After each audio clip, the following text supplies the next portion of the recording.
शेगाव शहरात विठ्ठल भेटीची ओढ निर्माण झालेली आहे. श्रीच्या पालखीचे पंढरपूरकडे प्रस्थान झालेले आहे.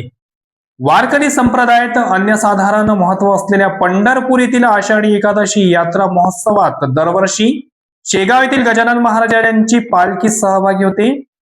परंपरेनुसार यंदाही श्री संत गजानन महाराज संस्थानाच्या वतीने श्रीची पालखी 21 जून रोजी सकाळी 7 वाजता पंढरपूरकडे प्रस्थान केले. पंढरपूर येथील आषाढी एकादशी यात्रा महोत्सवात सहभागी होण्याचे श्री संस्थानाचे हे 57वे वर्ष आहे.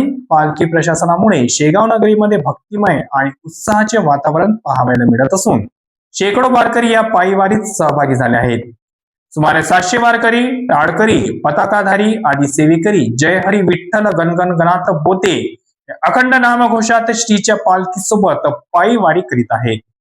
टाळ मृदंगाचं निदान, भगव्या पताकांची डोलणारी रंग आणि मुखी हरिनामाचा गजर यामुळे संपूर्ण वातावरण भक्तिमय झाले आहे. श्री क्षेत्र नागसरी येथे महाप्रसादानंतर पालखीच्या पुढील प्रवासास प्रारंभ होईल.